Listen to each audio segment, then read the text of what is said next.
Good afternoon, ladies and gentlemen. We are the Enzian Schuhplattler. In case you've joined us recently, Enzian is a beautiful blue alpine flower. Schuhplattler is a form of dancing that originates in the alpine areas of Bavaria and Austria. It involves a lot of slapping of the shoes and lederhosen as the men try to impress their partners. We're going to bring the group onto the floor, and we'll do the Schuhplattler from the little town of Reitenwinkler. It'll be the Reitenwinkler Schuhplattler.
Thank you very much. Next up, we have a fun dance from the Black Forest. Now, the Black Forest isn't actually in Bavaria, where most of our dances come from, but it's right next door. And the fellow from that region who taught us this dance says this is about as close to Schuhplattler as they get in the Black Forest. Now, this dance has a little story. The name of it is Oberab, which is a contraction of von Oberherab, and that means coming down from above, and that has to do with the permission to dance. It turns out in the mid-19th century, when men and women started dancing facing each other in a closed position, some of the religious leaders in the area got very upset, and they thought it was a little too risque. So they petitioned the government to put a stop to it. The government didn't see anything wrong with it, and it went on, except for a little bit of additional editorial comment, I'm sure you'll notice in this dance, to those who tried to put a stop to it. This is Oberab from the Black Forest.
Well, you're in for a real treat coming up here. This is the Kreuzkönig, which translate as either the King's Cross or the King of Clubs if you were playing cards. We just like to call it our flying dance. And the nice thing about doing it indoors is we don't have to clear this with the FAA first. The Kreuzkönig.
Thank you very much.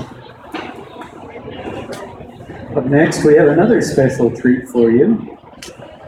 This dates back from the time when teams of horses were used to bring goods to market. It's called Glösselschnauzen or Glösselschneuzen. Of course, for a long time, teams of horses have not been used to bring goods to market, but at that time, these whips, which of course were used to signal the horses, each vendor who would be coming to the remote towns with his team of horses and his goods would have his own particular rhythm that he would snap.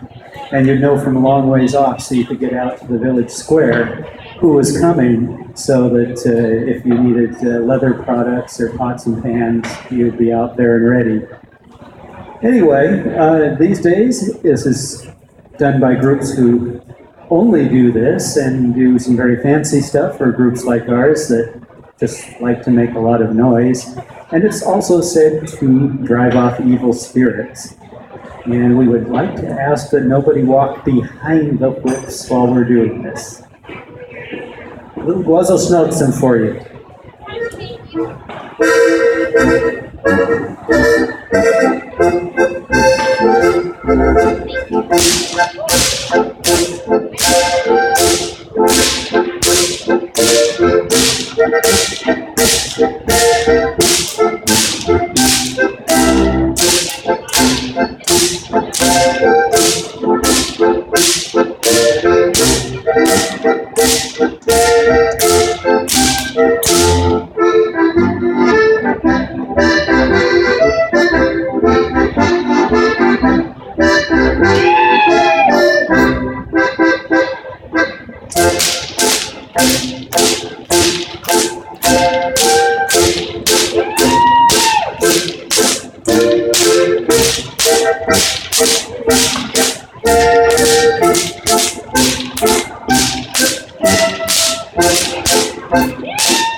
So we'll expect only to have good spirits in here now. Up next, we have another Bloodless dance. This one is called the Knuckle Vaulter, and it's just a fun, sort of flirting Bloodless. So we'll bring the group out and do the Knuckle Vaulter for you.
Thank you very much. We have one more dance before we turn you back over to Vocal Block and their beautiful music for dancing and listening. This is one of the many dances we do that has the region of Steiermark in its name. However, this dance has a part of Steiermark that is no longer Steiermark, that is Untersteiermark. This is modern day Slovenia. So we get to see how they do the Wendler Dance in Slovenia, or Untersteiermark. This is the Untersteirer Wendler.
Thank you very much on behalf of the NCT Butler. We hope you enjoyed this dance as much as we enjoyed bringing them to you. If you have any questions about our dancing, our costumes, anything, please come and talk to us. And